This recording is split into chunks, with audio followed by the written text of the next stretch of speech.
हे पार्थ, जैसे पवन के झोंके नाव को भटका देते हैं, वैसे ही कामनाएं बुद्धि को भटका देती हैं। इसलिए हे महाबाहो, अपनी इंद्रियों को अपने वश में रखो, स्वयं ही उनके वश में न हो जाओ। पार्थ, ये बात ध्यान से सुनो और समझो कि जब संसार सोता है तब मुनि जागता है, और जब संसार जागता है तब मुनि सोता है। सामान्य पुरुष की जाग हर क्षण कुछ पाने और भोगने के मोह में व्यतीत होती है। यही उसकी चेतना का लक्ष्य है। यदि उसे भूख लगी तो उसे भोजन चाहिए, यदि उसे प्यास लगी तो उसे जल चाहिए।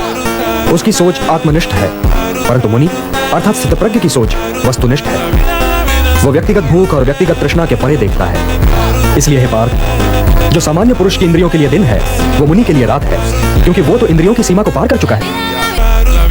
और जो सामान्य पुरुष की इंद्रियों के लिए रात है वो मुनि के लिए दिन है, क्योंकि उसी सन्नाटे में मुनि की चेतना का सूर्योदय होता है। मुनि की रुचि सामने की समस्याओं के साथ साथ उन समस्याओं के समाधान में भी है, और यही उसे सामान्य पुरुष से अलग करती है। पार्थ,